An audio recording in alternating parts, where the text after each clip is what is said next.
어른의 복음 7번째 시간입니다. 사람을 대하는 방식이 바뀐다라는 제목으로 하나님 말씀 증거하겠습니다. 지난 시간에 디모데전서 4장에서 하나님이 지으신 모든 것이 선하다. 그래서 감사함으로 받으면 버릴 게 없다. 그래서 이 땅의 것들을 단순히 버리는 게 중요한 게 아니라 내 삶 전체의 것이 하나님 앞에 어떻게 드려질 수 있을 것인가, 그것을 고민해야 된다고 말씀을 드렸습니다. 땅의 것들을 어떻게 주님 앞에서 다루어야 될 것인가. 오늘 디모데전서가 2번 남았는데 그 땅의 것들 중에 대표적인 것 2가지를 보여주고 있습니다. 사람과 돈, 이렇게 중요하다는 거예요. 그것을 어떻게 다룰 것인가. 오늘 시간에는 사람에 대해서 어떻게 다룰 것인가.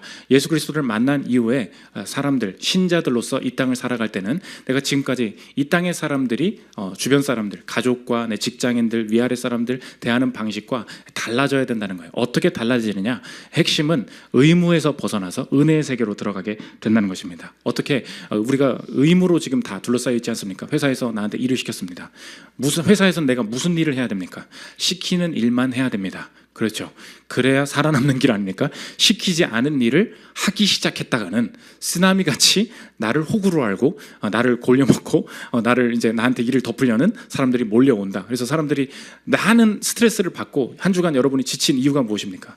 세상에서 감당해야 될 게 너무 많아요. 그러니까 선을 긋고 내가 의무인 것만 하고 아닌 것은 안 하고 이러면서 관계들이 서로 스트레스로 바뀌게 되는데, 의무에서 이 은혜로 들어갈 때 어떻게 내 삶의 기쁨과 또 즐거움이 회복되게 되는지 살피는 시간 갖도록 하겠습니다. 3가지로 나눠서 살피겠습니다. 첫째로 살필 것은 사람의 범위입니다. 오늘 바울은 그리스도인들이 사람을 대하는 대원칙을 보여주고 있는데, 네가 가장 사랑하는 사람 있지 않니? 그 사람을 대하는 방식 그대로 너에게, 내가 만나는 모든 사람들에게 적용될 수 있도록 넓어져라 보여주고 있습니다. 1절 2절 한번 보십시오.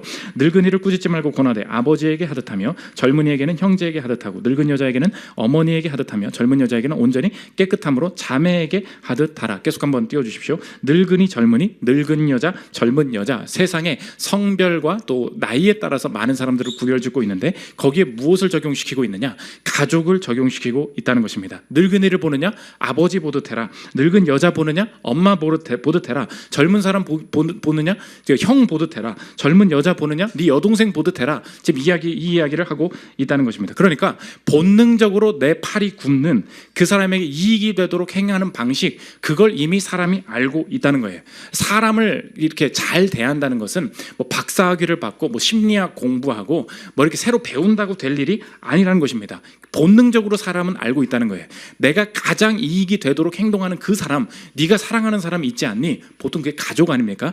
그 가족에게 대하는 그것이 가족이 아닌 네가 만나는 사람들에게도 적용될 수 있도록 해라. 목사님, 저는 가족이 사이가 별로 안 좋은데요. 상관없습니다. 그런 사람들도요, 큰일이 생기지 않습니까? 공동의 적이 생기지 않습니까? 바로 가족 편들어요. 아빠를 정말 싫어하는 사람을 만나봤습니다. 근데 아빠가 옆집 아빠랑 싸움이 났대. 바로 달려가더라고요. 누가 건드리냐고, 우리 아빠. 이게 본능적으로 알게 되죠. 내가 그렇게 싸우고 그렇게 싫어하는 사람도 막상 일이 벌어져 봐요. 팔이 안으로 굽거든요. 내가 사랑하는 사람을 어떻게 대해야 될지 본능적으로 알고 있다는 것입니다. 근데 그것이 어디까지 확장되어야 되느냐? 내가 만나는 그 사람에게도 그것이 적용될 수 있도록 하라. 오늘 정리하면 제목과 같습니다. 사람을 대하는 방식이 바뀐다는 거예요. 어떻게 바뀌냐? 의무의 세계를 벗어나서 은혜의 세계로 들어가게 된다는 것입니다. 이 시대의 문화의 목소리가 우리를 힘들게 만드는 것이 무엇입니까? 여러분의 인생에 힘든 게 있어요. 다 의무이기 때문에 그렇습니다. 회사에서 하는 일, 또 가정을 돌보는 일, 부모를 돌보는 일, 용돈을 보내주고 치료비를 대고 내가 찾아뵙고, 이 모든 것들이 다 의무적으로 해야 되는 일이 됩니다. 그러다가 의무가 아닌 일들, 애매한 일들을 만납니다. 분명히 누군가는 해야 되거든요. 이 세상엔 그런 일들이 널려 있어요. 회사에도 누구에게도 이거 책임을 묻기가 어려운 그런 일들이 널려 있습니다. 이거 하면 좋은데 하면 힘들어. 사람들이 모두 스트레스를 받고 지쳐서 하는 게 무엇입니까? 회피죠. 의무까지만 하겠다. 거기서부터 내 삶에 애매함과 공허함과 기쁨이 사라지는 일이 생기게 된다는 것입니다. 그런데 하나님께서 다른 세계를 보여주신다는 거예요. 의무의 세계가 아니라 무엇입니까? 사랑의 세계예요. 은혜의 세계예요. 왜냐? 내 인생에 나를 구원할 의무가 없으신 분이 있습니다. 그게 누구입니까? 그게 하나님이라는 거예요. 많은 분들이 교회에서 물어봅니다. 아니, 왜 하나님은 어떤 사람은 천국 가게 해주시고 어떤 사람은 지옥 가게 해주시는지 모르겠어요. 그 하나님이 다 가게 해주셔야죠. 다 틀린 전제가 있어요. 무엇입니까? 하나님은 모든 죄인을 구원할 의무가 있으신 분이다. 그렇지 않다는 거예요. 하나님은 죄인을 살리실 의무가 없으신 분이십니다. 그럼 구원은 어떻게 온 것입니까? 은혜로 온 거예요.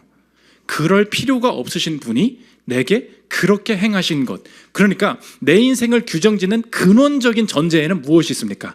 내 인생이 작동하고 내 인생이 살 수 있는 전제에는 은혜로, 의무가 아닌 그 무엇이 내게 최초로 주어졌기 때문에 내 인생이 살 수 있습니다.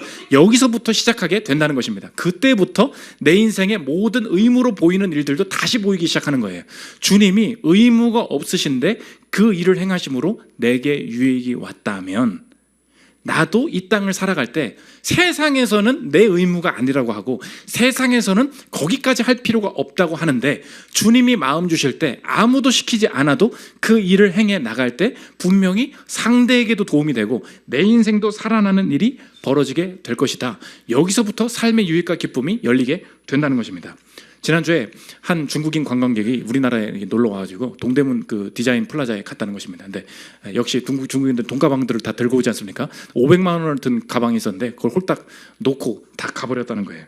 여러분 아시겠지만 여행 가서 뭘 잃어버리면요 절대 못 찾습니다. 저도 중국에 이제 그 동기들이랑 회사 동기들이랑 상해에 놀러 간 적이 있습니다. 그때는 디카 시절이었어요. 내 여자 동기가 손목에 안 잊어버리려고 디카를 걸고서 이 백 너무 예쁘다, 이 백 너무 예쁘다 막 이렇게 쇼핑을 했어요. 쇼핑을 하고 백을 결제하려고 딱 했는데 디카가 없어진 거야.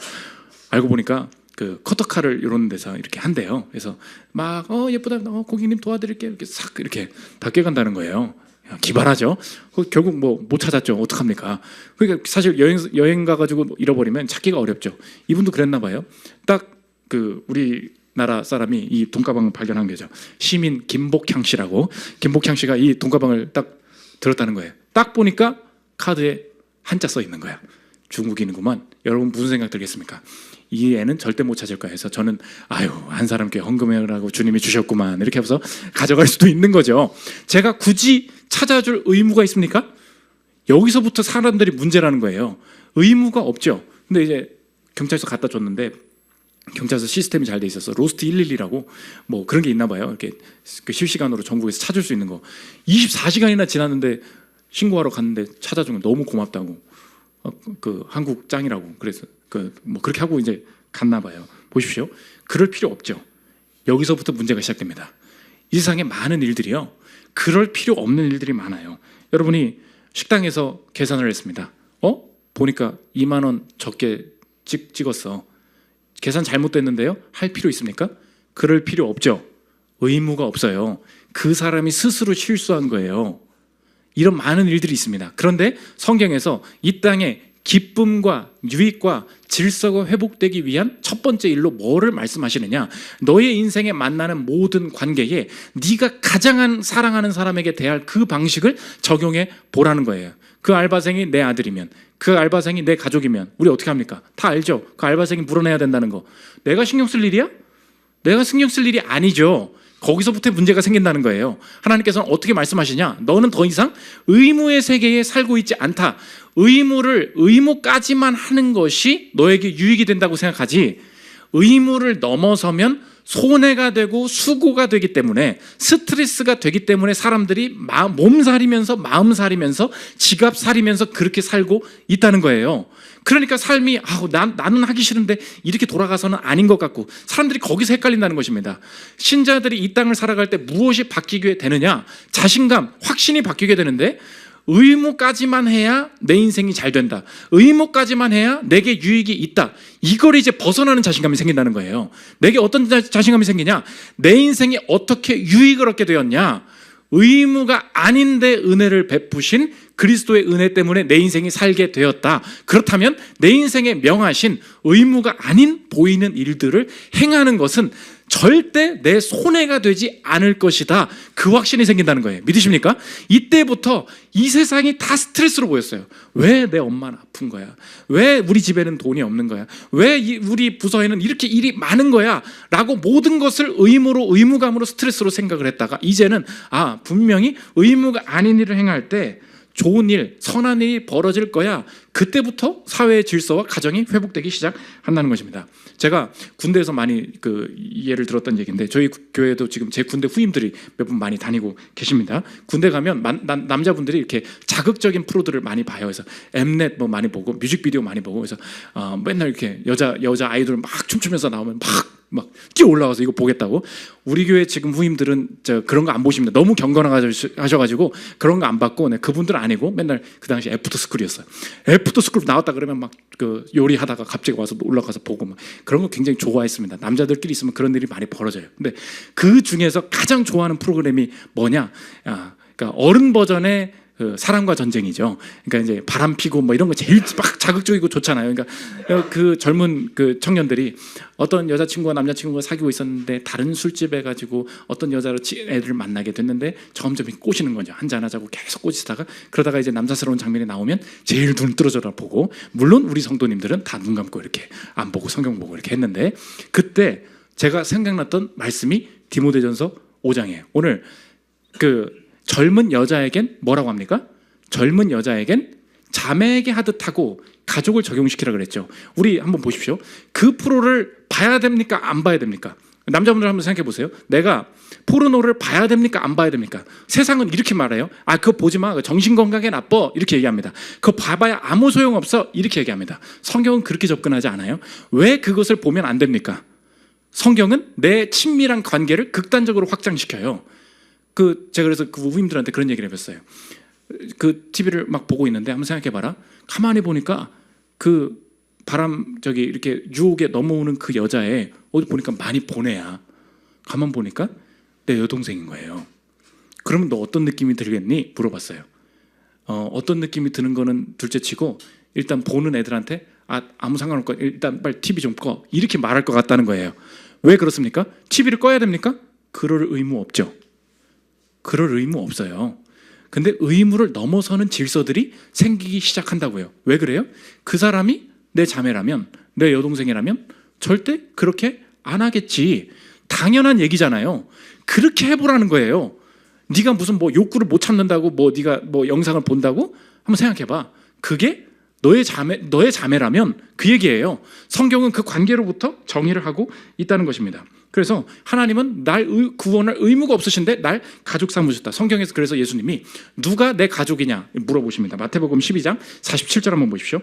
한 사람이 예수께 여짜오되 보소서 당신의 어머니와 동생들이 당신께 말하려고 밖에 서 있나이다 하니, 예수님 가족들 왔어요 이렇게 된 거예요. 예수님이 대답하십니다. 말하던 사람에게 대답하여 이르시되 누가 내 어머니며 내 동생들이냐 하시고 손을 내밀어 제자들을 가리켜 이르시되 나의 어머니와 나의 동생들을 보라. 누구든지 하늘에 계신 내 아버지의 뜻대로 하는 자가 내 형제요 자매요 어머니이니라 하시더라. 누가 가족이냐? 우리를 보고, 주님 믿는 사람들 보고 가족이라고 칭하셨다는 거예요.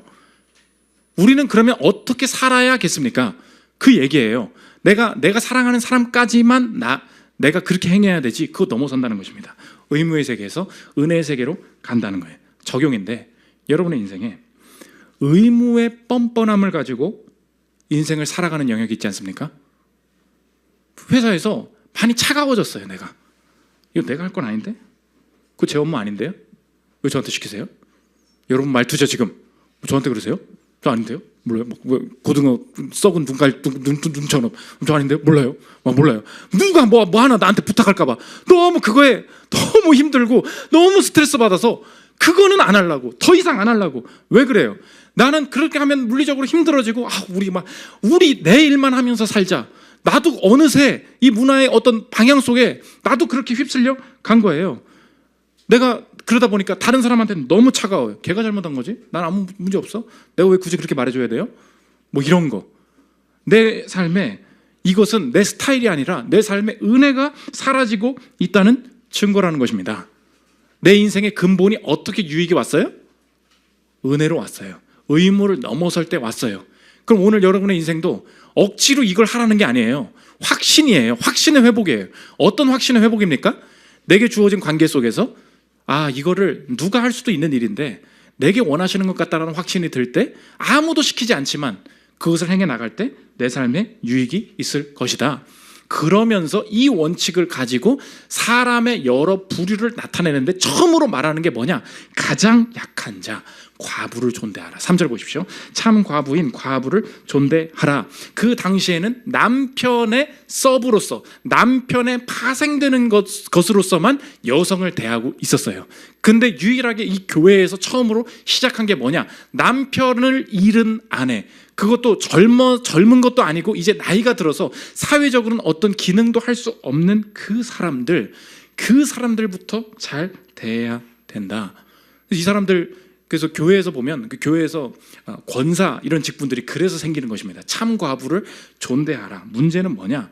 약자에 대한 이야기는 많이 듣는데 약자를 어떻게 섬길 것인가, 이것이 사회의 방향이랑 매우 다르다는 거예요. 너의 주위에 가장 약한 사람이 보이니? 그러면 지금까지 우리 사회들이 어떻게 말합니다. 어떻게 말합니까? 국가가 도와줘야지. 그 좀 회사가 좀 도와줘야죠. 교회가 그런 거 좀 도와줘야 되지 않습니까? 왜 뭐 이런 사람들 왜 안 돕고 있는지 모르겠어요. 이렇게 말하지 말라는 거예요. 성경이 이웃사랑이 실천되는 첫 번째 원칙이 무엇이냐? 가장 약한 자를 섬기는데 그거 누구 섬기냐? 네가 친족이니? 네가 가족이야? 네가 하는 거야. 4절 한번 보십시오. 만일 어떤 과부에게 자녀나 손자들이 있거든 그들로 먼저 자기 집에서 효를 행하여 부모에게 보답하기를 배우게 하라. 이것이 하나님 앞에 받으실 만한 것이니라. 내가 돈이 많은지 내가 시간이 있는지 그런 거 묻지 않습니다. 기본적인 태도가 무엇이냐? 내 인생에 내가 보이는 곳, 내 가족에게 어려운 사람이 생겼느냐? 그거 누가 도와요? 국가가 돕는 거 아니라는 거예요. 구청이 돕는 거 아니라는 거예요. 누가 책임지고 돕는 거예요? 남 탓하지 말라는 거예요. 내가 먼저 하고 내가 도와야 된다는 것입니다. 그래서 친족에게 신경 쓰기 시작하는 것, 이것이 예수님 만난 자가 내가 이 땅에서 빛과 소금으로 살고 이 땅에서 영향력을 나타내기를 원합니다, 이 땅에서 하나님 나라를 이루어가기를 원합니다를 할 때 첫걸음이 된다는 것입니다. 그래서 많은 분들 요즘 사회적인 불의에 관심이 많고요, 불평등이 심화된다, 너무 분노에 가득 찬 이야기를 많이 해요. 그래서 이렇게 노인들을 내버려둬도 되는 거냐, 이렇게 가난한 사람을 내버려둬도 되는 거냐. 근데 한번 생각해 보십시오. 내게 가장 가까이 있는 사람, 가장 연약한 사람, 그거 내가 돌아보지 않고 있는 것 아닌가. 우리 교회에서 지금 어린이집 선생님, 초등학교 선생님 너무 많이 있습니다. 너무 힘들어요. 왠지 아십니까? 자기 자식 잘못된 거 다 선생님 탓이래. 아무 말도 못한다는 거예요. 자기가 부모님들이 아무 책임을 진려하지 않는다는 거예요. 다 선생님이 잘못 가르쳤고 다 선생님이 안 돌봐줘서 이런 일이 벌어진 거고, 아무 할 일이 그 국가가 아무것도 안 해준다, 선생이 아무것도 못 가르쳤다, 교회가 이것도 책임을 안 진다. 이것부터 시작되는 게 아니라는 것입니다. 어디서부터 시작되느냐? 약한 사람은 주변에 있고 나부터 한다는 거예요. 그래서 그 교회에서 많은 일들을 먼저 감당해내는 게 아니다, 그것을 보여주고 있다는 것입니다. 실제로 예가 있는데, 이 시대에 많은 어려움이 있기 때문에 하나님 앞에서 지금 이 사회가 제대로 돌아가지 않고 있다, 그런 말을 한 사람이 있어요. 이게 마르크스라고. 마르크스는 이 시대가 잘못 돌아가고 있는 이유를 어디서 찾았냐? 자본가들의 탐욕 때문이다, 그렇게 찾았어요. 이 돈 많은 사람들이 말이야, 일 부려먹고 돈 하나도 안 주고, 그러니까 이 사회가 불평등이 심해지고 가난한 사람들이 늘어나는 거 아니야, 이렇게 얘기를 했다고요. 그래서 실제로 영국에서 자기가 리서치를 했습니다. 이거 내가 자본가들 잡아야지. 그래서 돈을 안 주고 부려먹는 사람들 내가 조사를 해봐야지. 해보니까 아무도 없는 거야. 다 돈을 주더라는 거예요. 이상하다? 근데 돈을 안 주고 부려먹는 사람이 있었어요. 그게 누구냐? 마르크스 자신. 폴 존슨이라는 역사가가 쓴 얘기인데 16절 넘겨주시고 마르크스부터 한번 들어주십시오.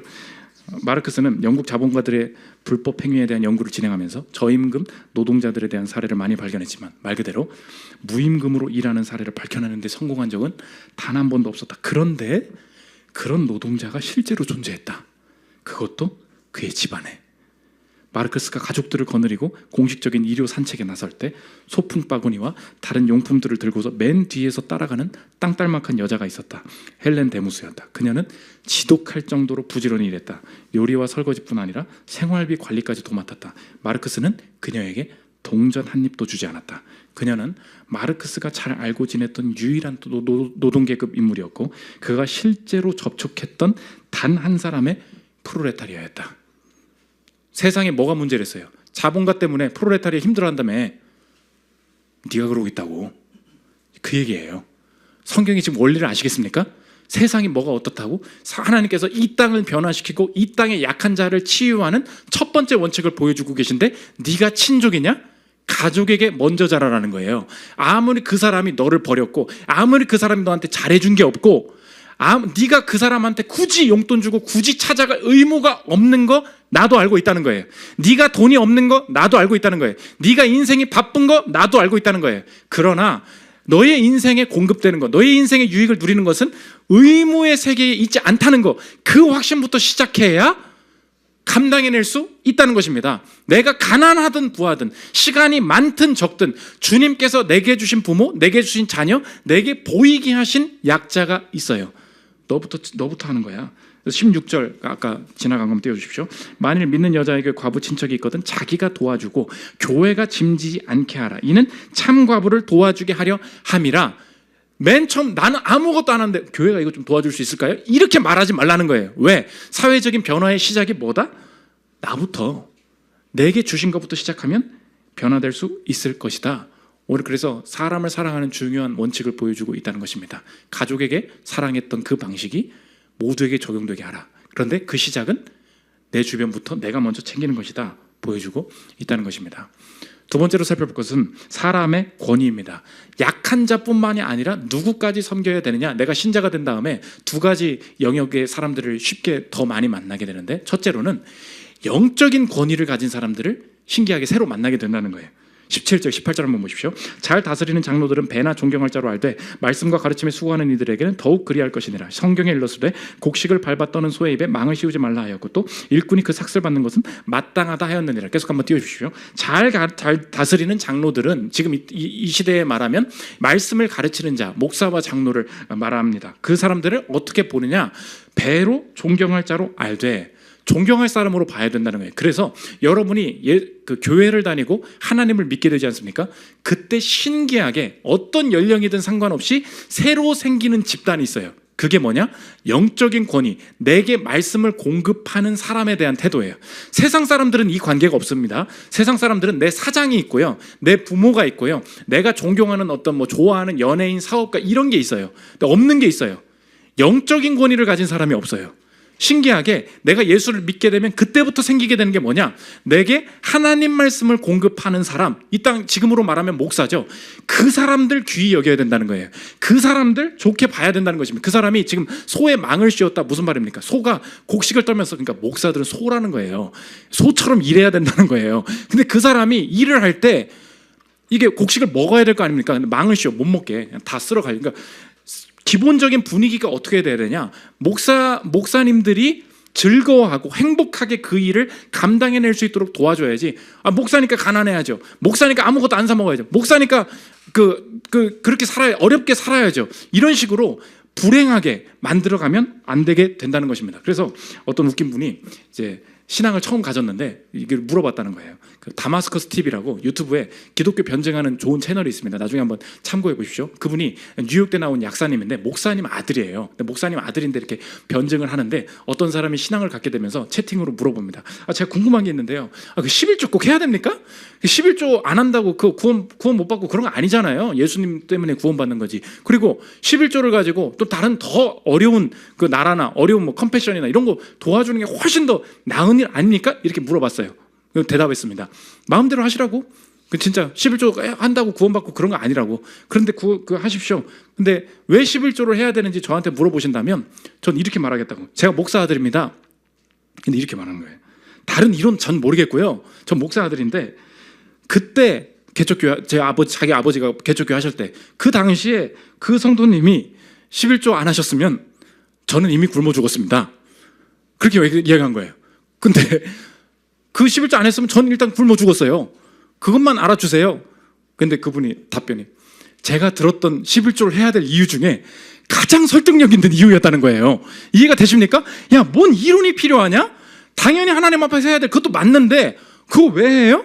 말씀을 가르치는 자들이 그 가정이 견고하게 설 수 있도록 도와주는 거 그 당연한 일 아니니? 그거 굉장히 즐거운 일 아니니? 네가 정말 하나님의 말씀이 그 사람을 통해서 주어지고 그 교회를 통해서 주어지는 걸 귀히 여기고 좋게 여긴다면 그 사람들의 생계를 우리가 함께 책임지는 거 그거 당연한 일이 된다는 것입니다. 그래서 여러분이 조심해야 될 것들 중에 이 영적인 권위는 세상 사람들은 가지고 있지 않은 거예요. 그래서 여러분이 목사를 어떻게 말하느냐에 대해서 세상 사람들은 굉장히 주의 깊게 본다는 것입니다. 여러분 요새 한번 보십시오. 올바르지 않은 목사도 일부러 목사 타이틀을 붙여요. 그래서 술이나 뭐 이렇게 넷플릭스 봐도요, 마약하는 사람도 목사로 나오고요, 뭐 이렇게 이상한 이단도 다 목사 타이틀을 걸고 나오고요, 좌와 우에서 그냥 정치를 하는 사람들도 목사를 걸고 나옵니다. 그럼 우리는 얘기를 하죠. 그럼 저 목사들이 뭐 어쩌고저쩌고 이렇게 얘기를 하잖아요. 근데 그리스도인들도 그거에 섞여서 얘기를 해요. 왜냐? 보기가 안 좋으니까, 이상한 짓들을 하고 있으니까. 맞아요. 근데 명심해야 될 게 뭔지 아십니까? 세상 사람들은 거기에 같이 놀아나면서 신자들도 같이 그렇게 얘기할 때 목사에 대한 기대 자체를 버린다는 거예요. 그래서 목사라는 신분을 여러분이 얼마나 존귀하게 여기는가, 중요하게 여기는가, 그것을 통하여서 사람들이 목사의 말 통해서 오는 그 복음을 받아들이느냐 그렇지 않느냐, 거기에 달려있다는 거예요. 그래서 여러분이 어떤 정치적 견해를 가지고 있든 간에, 어떤 이단, 어떤 그 영화에 나온 사람들을 막 얘기하고 싶든 간에, 어떤 목사님이 이렇게 얘기하셨다, 이 말을 함부로 하면 안 됩니다. 그렇게 말하지 마세요. 목사라는 이야기를 피할 필요가 있어요. 왜요? 그거의 궁극적인 목적은 뭐냐? 그 정치 집단이나 그걸 욕하고 싶은 게 아니에요. 사람들의 마인드 속에서 뭘 지우려는 거예요? 목사를 통하여서 들려지는 말은 아무 필요가 없는 거야. 이게 세상적인 영적인 싸움이라고요. 여러분이 어떤 곳에서, 목사님이 하신 얘기인데요, 목사님께 뭐 제가 여쭤봤어요. 혹은 이 설교 목사님이 하신 거예요. 이거를 존귀히 여기는구나, 중요하게 여기는구나, 그게 보여야 돼요. 그게 이 세상 속에서 사람들이 영적인 권위가 있음을 인지하게 만들고 그들에게 복음이 들어가게 하는 방법이 된다는 것입니다. 그래서 목사들이 너무 힘들었나 봐. 오늘 이제 이상한 구절이 나오는데 갑자기 바울이 디모데한테 술 먹으라는 얘기가 나와요. 그래서 많은 분들이 이 구절을 가지고, 목사님 이거 보라고, 바울이 디모데한테 술 먹으라 그랬다고, 이렇게 그냥 포도주 먹어도 된다 그랬다고. 그 얘기가 아니에요. 왜 술 먹으라고 얘기가 나오냐? 목사가 얼마나 힘들었는지 아니? 그 얘기예요. 21절 보십시오. 하나님과 그리스도 예수와 택하심을 받은 청사들 앞에서 내가 아무리 명하노니 너는 편견이 없이 이것들을 지켜 아무 일도 불공평하게 하지 말며 아무에게나 경솔히 안수하지 말고 다른 사람의 죄에 간섭하지 말며 내 자신을 지켜 정결하게 하라. 쭉 얘기한 다음에 23절 보십시오. 이제부터는 물만 마시지 말고 내 위장과 자주 나는 병을 위하여는 포도주를 조금씩 쓰라. 목사님 이거 보라고, 교회 지금 성경에서 술 마시라는 얘기 나온다고. 그런 뜻이 아닙니다. 뒤에 무슨 얘기가 나오냐? 디모데가 너무 힘들었나 봐요. 그러니까 바울이 무슨 얘기를 하냐? 지금 교회에 이런 일들이 불공평하게 와가지고 막 뭐라고 하는 성도들이 있고, 막 다른 사람의 죄를 막 듣게 되잖아요. 목사님 저는 이런 중독이 있고요, 뭐가 어떻고 우리 집안에 이런 일이 벌어졌고, 너무 막 이런 게 있는 거예요. 그러니까 디모데가 위장에 빵꾸가 난 거예요. 너무 스트레스를 받아서. 이 위장약, 그때 뭐 약이 있었겠습니까? 그러니까 포도주를, 그 정도로 그 목사의 사역이 힘들다, 그 얘기를 한 것입니다. 그거 세워줘야 된다는 거예요. 술 먹으라는 얘기가 아니고. 그래서 제가 만났던 최근에 어떤 강도사님이 제 설교를 지금도 듣고 계실 텐데 저한테 물어보는 거예요. 목사님, 제가 당돌하지만 솔직하게 한번 물어보겠습니다. 목사님 정도 되면 스스로 이렇게 교만해 줄 수가 있을 것 같은데 교만을 어떻게 처리를 하세요? 이렇게 물어보는 거예요. 그래서 제 교만해 보이세요? 뭐 그렇다는 건 아니고, 뭐 교만을 할 수도 있잖아요. 이렇게 얘기하는 거예요. 왜 제가 교만? 아니 뭐 젊은 나이에 뭐 개척도 하셨고 지금 뭐 교회가 그래도 뭐 안정적인 것 같고 뭐 책도 내시고 뭐 유튜브도 나오고 그러면 뭐 좀 이렇게 하는 거예요. 그래서 이 사람 참 웃긴 사람이네. 제가 그랬어요. 근데 지납니다. 괜찮아요. 근데 제가 이제 얘기하려는 게 뭐냐면, 그분이 물어보는 거예요. 교만을 주의해야 된다고 생각하지 않습니까? 제가 대답했어요. 교만이요? 교만을 조심해야겠죠. 제가 주의하겠습니다. 근데 그거 아세요? 이 정도 되잖아요. 교만이 아니라 절망이 찾아옵니다. 그랬어요. 절망이 찾아옵니다. 모든 사람이 저한테 조심하라고 하고, 목사가 뭐 이렇게 교만해서 넘어지는 거 한두 명이에요. 99%의 목사는 어떻게 넘어지는지 아십니까? 교만 때문에 망하지 않고요, 절망 때문에 망합니다. 아무리 해도 성도가 안 변하고요, 아무리 해도 내 자신이 안 변하고요, 아무리 설교해도 뭐가 늘지가 않고요, 아무것도 내가 지금 뭘 하는 건지 모르겠어요. 그래서 어떤 분은 목사가 실제로 열매가 보이기가, 열매의 보람을 느끼기가 쉽지 않은 직업이다, 이렇게 얘기합니다. 뭐 돈으로 보이는 게 있어요? 그런 게 없잖아. 그러니까 내게 준 목사, 여러분 착각하지 마십시오. 훨씬 더 많은 격려가 필요해요. 훨씬 더 많은 이렇게 응원이 필요해요.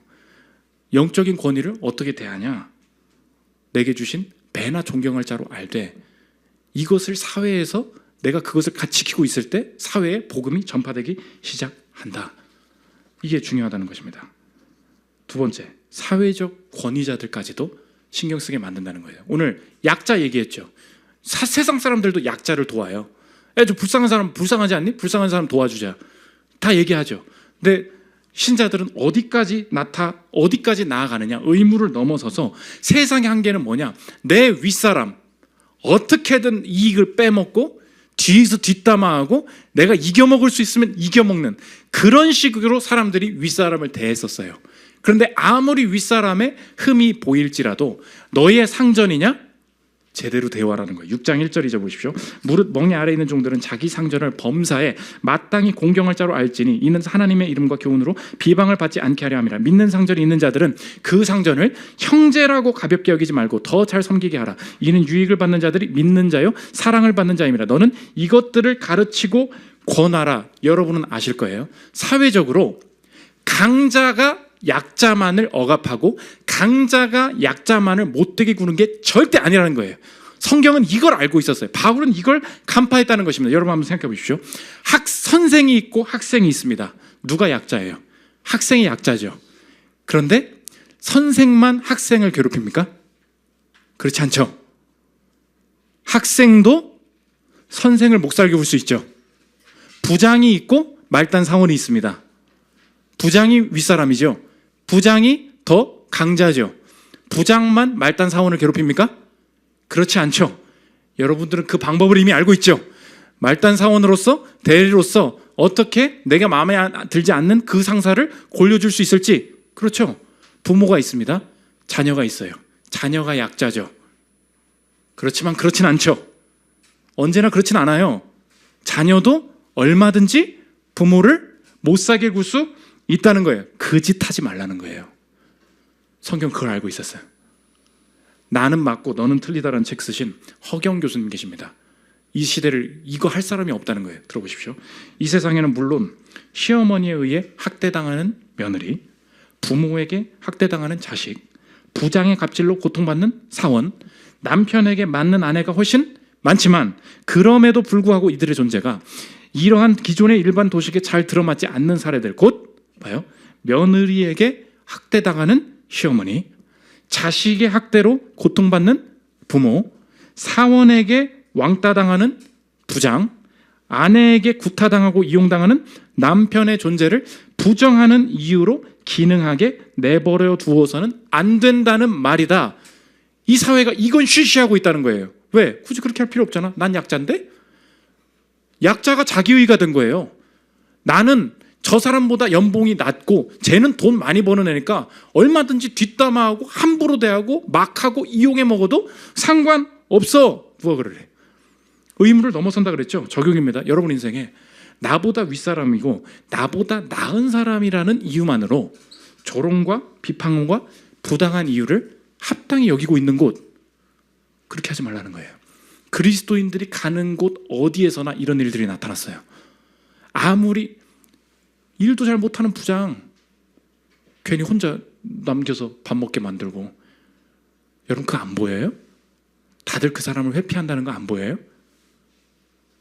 넌 그걸 외면하고 있잖아. 넌 아직 의무의 세계야. 내가 너를 찾아갔다는 걸 잊고 있어. 의무를 넘어서서 내가 너한테 은혜 베푼 걸 잊고 있구나. 예수님이 그 말씀 하신다는 것입니다. 저도 교회 오잖아요. 그러면 이렇게 기질적으로 사회생활을 잘하는 분들도 있고 그렇지 않은 분들도 있죠. 그럼 그렇지 않은 분들이 꼭 그래요. 팀 모임 할 때 적응을 좀 못 하십니다. 그러고선 이제 얘기를 하세요. 아우 막 사람들이 막 자기 함부로 대한다고 상처받았다고 해서 팀 모임도 안 나오시고 그래요. 아무리 들어봐도요, 그 사람 잘못이에요. 그 사람이 사회성이 없는 거라고. 교회에서 잘못한 게 아무것도 없어요. 근데 제가 한 번 더 말하는 이유가 뭔지 아십니까? 한 번 더 챙기는 이유가 뭔지 아십니까? 제가 늘 교회 누가 오시잖아요. 어른이든 아이든 그 부모님 생각해요. 부모님들이 서울에 이렇게 교회 다니고 애 보내놓으면 무슨 생각하시겠어요? 우리 자녀가 매일 예배 드리고 교회 사람들이랑 좀 친해졌다는 말 듣고 교회에서 모임 재밌게 하고 있다는 그 말 듣는 게 평생의 소원이거든요. 나중에 자식 키워보시잖아요. 다른 거 없어요. 교회 생활이 재밌다 그러고요, 신앙생활 잘하고 있다 그러고요, 교회 사람들이랑 뭐 기도 모임 한다, 인생에 이룰 게 없어요. 그게 평생의 복이라고. 그러면 그 사회성 없고 맨날 자기가 말 떠들면 20분씩 말해가지고 사람들 다 떠나고 막 진짜 사회적으로는 왕따를 당해도 싼 사람들 있잖아요. 교회에서 어떻게 할 거예요? 그래도 품어야지. 교회에서 미안하다고 하고 리더가 미안하다고 하고 그래야 될 거 아닙니까? 의무예요? 의무의 세계가 아니라니까요. 우리는 의무로 살 수 있지 않아요. 그 얘기를 하는 것입니다. 마지막 세 번째, 사람의 품위입니다. 우리가 지금 약한 자, 영적인 권위자, 사회적 권위자, 이 모든 그 얘기를 다 한 다음에 바울이 꼭 이렇게 똑같이 넣었던 단어가 있어요. 존대하라고, 존귀히 여기라고. 왜 그리스도인들은 이 사람들을 다 사랑하고 영적인 지도자를 존귀히 여기고 이렇게 해야 됩니까? 오늘 우리 보고 과부를 사랑하라 이렇게 얘기를 하셨잖아요. 여기 숨겨진 게 있어요. 마지막 성경의 질문이 이것입니다. 그럼 너는 누구니? 이걸 마지막으로 물어보고 계십니다. 여러분 생각해 보십시오. 과부를 존대하라고 했습니다. 영적인 권위자 사랑하라고 했어요. 사회적 권위자 함부로 왕따시키고 무시하면 안 된다고 했습니다. 마지막 질문이에요. 너는 누구니? 우리 누구입니까? 우리가 과부를 존대하는 게 아니에요. 여기 숨겨진 하나님의 사랑이 있어요. 너는 누구니? 네가 과부라는 거예요. 과부가 무엇입니까? 사랑해줄 남편이 없는 자, 그거죠. 사랑해줄 남편이 없는 자, 나를 찾아와줄 남편이 없는 자, 나를 인정해줄 남편이 없는 자, 나를 위로해줄 남편이 없는 자, 영적인 나의 남편, 하나님을 잃어버린 자, 남편이 없는 과부의 상태가 영원히 지속되는 것, 그게 지옥이에요. 내 인생 누구한테 인정받는 것 같죠? 누구한테 사랑받는 것 같죠? 조금만 시간 지나고 조금만 나이 들고 능력 사라지잖아요. 이 땅에서 인정받는 것 같았는데 과부인 남을 도와야 되는 줄 알았는데 인생의 마지막에 깨닫게 되는 게 무엇입니까? 누가 과부예요? 내가 과부예요. 예수님이 하신 일은 무엇입니까? 스스로 남편을 떠난 아내를 굳이 찾아갈 의무가 없으신 그 남편이 의무의 세계를 넘어서 우리에게 은혜 베푸시기 위해서 이 땅에 오셔서 십자가 지시고 우리에게 다시 혼인잔치를 열자. 계시록 19장 7절 보십시오. 우리가 즐거워하고 크게 기뻐하며 그에게 영광을 돌리세. 어린 양의 혼인기약이 이르렀고 그의 아내가 자신을 준비하였으므로. 아내가 준비하긴 뭘 준비해요? 난 과부인데. 다 누가 준비하셨습니까? 다시 남편 되어주시겠다고 주님이 십자가에서 그 역할 하셨다는 거예요. 그러니까 과부를 존대하라는 이 말은 리스트적으로 나보고 하라는 얘기가 아니었어요. 주님이 이곳에 숨겨주신 게 무엇입니까? 너는 누구니? 우리가 지금까지 왜 이런 요구들이 왜 다 스트레스로 느껴졌었습니까? 내가 의무의 세계에 살고 있었기 때문이에요. 여러분 인생의 마지막으로 적용하겠습니다. 여러분이 오늘 내 삶에 있어서 너무 의무적이고 기쁨이 없고요, 기대도 안 되고요, 모든 내 가정의 모든 일들, 내가 만나는 모든 사람들, 능력이 없고 뭐 좀 도와달라고 하는 모든 이 세계가 짜증이 나요. 너무 힘들어. 그러다 보니까 의무 아니면 절대 안 하고요, 어느새 내 말이나 내 언어나 내 눈빛이 너무 차갑고 너무 거칠어지지 않았습니까? 여러분 왜 그래요? 뻔뻔해. 내 일 아닌데요? 여러분 그게 무슨 뜻인지 알아요? 여러분 인생 은혜가 없다는 뜻이에요. 은혜가 사라졌다는 뜻이라고. 주님이 보여주시는 것이 무엇입니까? 내가 과부구나. 과부인 내 인생에 의무를 넘어서서 은혜 베푸신 분 내가 만났다면, 주님, 내가 이제 내게 주신 모든 관계를 이제 다시 해석하겠습니다. 감당이 어렵고 너무 스트레스 받아서 노이로제 걸릴 때 주님께서 의무를 넘어가는 어떤 상황, 어떤 사람 만나게 하실 때, 남들은 그거 하면 스트레스 받아, 그거 하면 네 인생 막힐 거야, 그거 하면 시간과 돈이 다 없어져 라고 말하는 그곳에서 주님 마음 주시는 일을 행할 때 분명히 사회와 이 가정과 이 조직이 살아날 뿐만이 아니라 내 길도, 내가 의무다하지 못했을 때에도 주님이 내 남편이 되어주셔서 분명히 길 열어주시고 공급해 주실 거야. 그 담대한 자신감을 회복하여서 이 땅에 의무의 세계를 넘어서 은혜의 세계를 보여주는 저러분들 되시기를 기도합니다. 우리 찬양하고 기도하는 시간 갖도록 하겠습니다.